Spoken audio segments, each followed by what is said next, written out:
عزیز دوستو، کچھ چیزیں ایسی ہوتی ہیں جن کے کچھ خاص مقاصد ہوتے ہیں، اور اصل مقصد اگر پورا نہ ہو تو اس کے ضمن میں سارے کام بھی ہوتے رہیں تو وہ فائدہ مند نہیں ہوتے۔ آپ اپنے بچے کو کسی دینی مذہبی ادارے میں یا کسی کالج یونیورسٹی میں داخل کرا دیں، وہ ہاسٹل والے بہترین کھانا پہنچائیں، اسے زبردست اچھے برتنوں میں سرو کریں اور بہترین رہائش دیں اور پک اینڈ ڈراپ کی زبردست سہولیات دیں، سارے کام کریں، کو پڑھائیں نہ، تو آپ بچے کو وہاں رہنے دیں گے؟ آپ لینے جائیں گے، ان سے کہیں گے بچہ واپس کر دو، تو وہ کہیں گے جناب ہم تو اتنا اچھا کھانا کھلاتے ہیں، ہم تو سونے کے لیے اتنا اچھا بندوبست کر کے دیتے ہیں، پک اینڈ ڈراپ کی سہولت ہے، تو آپ کہیں گے روٹی گھر بھی کھا لے گا، سونے کے لیے اچھا بستر ہم بھی دے دیں گے۔ ہم نے تو اس لیے بھیجا تھا کہ یہ یہاں تعلیم حاصل کرے، اگر پڑھنا نہیں تو پھر یہاں رہنے کا کوئی فائدہ بھی۔ بات کی سمجھ آ رہی ہے آپ حضرات کو؟ میرے عزیزو، اللہ تعالیٰ نے نبی کریم علیہ السلام کو دنیا میں بھیجا ہے، ہم نے کھل کے حضور کا میلاد منانا ہے، کھل کے حضور کی نعتیں پڑھنی ہے، کھل کے ذکر پاک کرنا ہے، حضور ہے تو والہانہ کرنا ہے۔ لیکن ہم نے ایک بات کو اچھی طرح سمجھنا ہے کہ حضور کے آنے کے کچھ مقاصد بھی ہیں۔ آپ سارے کام والہانہ کریں، بڑی اچھی بات ہے، لیکن اگر اس مقصد مبارکہ کو نہیں سمجھتے جس کے لیے حضور تشریف لائے تو پھر اصل کام رہ جائے گا۔ اصل کام سب سے پہلے تو یہ سمجھ لیں کہ اللہ تعالیٰ نے قرآن مجید میں ایک مقام پہ یہ فرمایا ہے کہ میں نے محبوب کو بھیجا ہے وَدَاعِيًا إِلَى اللَّهِ، اللہ کی طرف دعوت دینے والا بنا کر، بِإِذْنِهِ، اس کے حکم کے ساتھ، وَسِرَاجًا مُنِيرًا، اور چمکتا ہوا آفتاب بنا کے بھیجا۔ اللہ کے پیارے رسول صلی اللہ تعالی علیہ وسلم نے ہمیں بتایا ہے کہ خالق بھی اللہ ہے، مالک بھی اللہ ہے، رازق بھی، تو پھر عبادت کے لائق بھی اللہ ہی ہے۔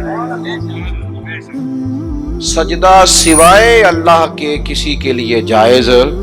اعلیٰ حضرت بریلوی رحمۃ اللہ علیہ سے کسی نے تعظیمی سجدے کا سوال پوچھا، عبادت کا سجدہ تو ویسے ہی کفر ہے، شرک ہے، تعظیم کے لیے سجدہ، تو 40 کے قریب دلائل، 50 کے قریب دلائل کتاب و سنت سے دیے، 150 کے قریب حوالہ جات فقہاء اور محدثین سے دیے، اور اعلیٰ حضرت نے ایک پوری بتایا کہ سجدہ سوائے رب کے کسی اور کے لیے جائز نہیں۔ یہ جو عقیدہ ہے توحید و رسالت ہے نا، یہ بندے کو مضبوط کرتا ہے۔ قرآن مجید کی جتنی مکی صورتیں ہیں وہ عقیدے کی پختگی کی بات کرتی ہیں۔ پختہ عقیدہ ہو ہمارا، پختہ، جب ہمارا ذہن ہوگا نا رزق اللہ نے دینا ہے، پھر کوئی ناجائز ذریعہ نہیں اختیار کریں گے۔ جب ہمارا ذہن بن جائے گا نا کہ مالک اللہ تعالیٰ ہے، عزتیں ذلتیں یہ مشیت الہی کا تقاضا ہوتی ہیں، پھر ہم کوئی غلط سیاست نہیں کریں گے، کوئی چور رستہ نہیں تلاش کریں گے آگے جانے کا۔ جب ہم عقیدہ توحید و رسالت والے ہوں گے تو پھر کچی پکی باتیں نہیں کریں گے، پھر توکل مضبوط ہوگا، اللہ کی ذات پر بھروسہ مضبوط ہوگا، پھر ہم اپنے رب کی جانب توجہ رکھیں گے۔ تو ایک تو مقصد رسول کریم کے تشریف لانے کا لوگوں کو اللہ کی جانب بلانا، اللہ کی جانب۔ حضور کثرت سے عبادت کرتے تھے۔ آج کل وہ جو نسبت کے بڑے دعوے دار ہیں وہ عبادت سے دور ہیں۔ آپ کیمروں کے سامنے بٹھا لیں، میرے جیسے آدمی کو بھی گھنٹوں بٹھا لیں، لیکن کچھ مصلی پہ بھی چلو گھنٹوں نہ صحیح تو کوئی آدھا گھنٹہ ہی بیٹھ جائے۔ نبی پاک علیہ الصلوۃ والسلام نا میرے عزیز، نماز فرض ہونے سے پہلے بھی کئی دن جا کے غار حرا میں عبادت کرتے تھے۔ یہ جو لوگ کہتے ہیں نا کہ سارا کچھ ہونے کے باوجود میں پریشان ہوں، تو ان کی روح عبادت مانگتی ہے، ان کا دل عبادت مانگتا ہے، ان کی پیشانیاں سجدوں کو تڑپتی ہیں، وہ جب تک اپنے آپ کو مصلی سے وابستہ نہیں کرتے سکون نہیں پا سکتے۔ چونکہ کچھ ضروریات وجود کی ہیں، کھانا پینا سونا، کوئی ضروریات روح کی ہیں، اور جب تک ہم اپنے روحانی معاملات کو نہیں دیکھتے تب تک ہماری وہ سکون والی کیفیت نہیں ہوتی۔ ایک تو نبی کریم علیہ السلام نے ہمیں اسباق دیے ہیں کہ عبادت، ذکر، تلاوت خاص توجہ کریں۔ میں دیکھتا ہوں آج کل ہمارے ہاں اس بات کا چلن کم ہے۔ مثلا مجھے دعوت دینے والے دوستوں کی پیار سے محبت سے ایک بڑی تعداد ہے، آپ آ جائیں آپ آ جائیں، بلکہ جس جگہ گئے ہوتے ہیں نا وہاں بھی کو 18-20 لوگ مل جاتے ہیں نئی دعوت دینے والے۔ میں اکثر کہتا ہوں یار جو پچھلے سال تقریر کر کے گیا تھا اس پہ عمل کر لیا سب نے؟ اللہ تعالیٰ کا فضل ہے یہ میرا روزگار نہیں کہ میں نے دوپہر کو بھی پیسے لینے ہیں تو شام کو بھی لینے ہیں، تو مجھے ذرا زیادہ جلسے مل جائیں گے تو دیہڑی اچھی ہو جائے گی۔ اللہ نے اس سے بے نیاز رکھا ہے۔ سوال یہ ہے کہ تقریروں کا، وعظوں کا، جلسوں کا مقصود بھی تو کچھ ہونا چاہیے نا۔ کیا مقصد ہے؟ روز 2 گھنٹے تقریر سنو اور عمل کب کرنا ہے؟ دین کو عملاً اس لیے نہیں آیا کہ اس پہ کھل کے مقالے لکھے جائیں، اس پر کھل کے تقریریں کی جائیں، ایک ایک کریں یہ کام بھی ضرورت کے لیے، حرج نہیں، لیکن یہ تو عملی نفاذ کے لیے آیا ہے نا۔ تو عملاً دین کی طرف رغبت کریں۔ میلاد شریف کے موقع پر ہمیں زیادہ جوش دکھانا چاہیے دین پہ عمل کرنے کا، اس لیے کہ حضور سید عالم علیہ الصلوۃ والسلام کی بعثت مبارکہ کے مقاصد بھی تو اجاگر ہو کے سامنے ہوتے ہیں کہ نہیں۔ دوسرا مقام قرآن مجید میں اللہ فرماتے ہیں وَمَا أَرْسَلْنَا مِن رَّسُولٍ إِلَّا لِيُطَاعَ بِإِذْنِ اللَّهِ۔ دنیا میں ہم نے جتنے بھی رسول بھیجے وہ اس لیے بھیجے کہ ان کی اطاعت کی جائے۔ رسول دنیا میں اس لیے آتے ہیں کہ ان کے پیچھے چلا جائے، نقش قدم ان کا اپنایا جائے، ان کے رستوں کا بندہ مسافر بنے۔ رسول اطاعت کے لیے آتے ہیں، ان کی فرما برداری کی جائے۔ میں آپ سے عرض کروں گا کہ یہ محبتیں بڑی ضروری ہیں، یہ محبتیں ہوں گی تو عمل کا جذبہ پیدا ہوگا، لیکن ایک دوسرا پہلو بھی یاد رکھیے گا، رسول پاک آئے ہیں فرما برداری کے لیے۔ اگر فرما برداری ہی نہیں مانتے، آپ جس سے بھی دعوی محبت کرتے ہیں وہ دلیل مانگتا ہے، تو حضور سے دعوی محبت ہے تو اس کی عملی صورتیں بھی تو ہونی چاہیے نا۔ ہر پیغمبر اس لیے آئے کہ ان کی فرما برداری کی جائے، اطاعت کی جائے، اور اگر کوئی میرے نبی پاک کی فرما برداری کرے پھر تو اس کا انداز ہی نرالا ہے۔ قُلْ إِن كُنتُمْ تُحِبُّونَ اللَّهَ فَاتَّبِعُونِي يُحْبِبْكُمُ اللَّهُ۔ فرمایا محبوب ان سے فرما دیں اگر رب سے محبت کرنا چاہتے ہیں تو آپ کی غلامی کریں، ملے گا کیا؟ اللہ خود ان سے محبت فرمائے گا، خود ان سے محبت۔ صحابہ کرام کے اندر نا حضور سے پیار کا جذبہ بھی والہانہ تھا، والہانہ۔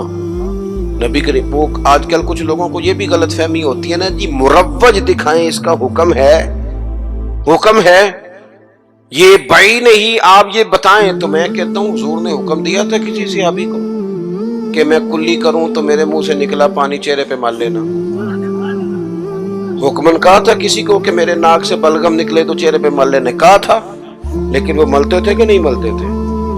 والہانہ پن تھا، حضور کے ساتھ پیار تھا، والہانہ شوق تھا، لیکن جس طرح پیار والہانہ کرتے تھے نا، والہانہ،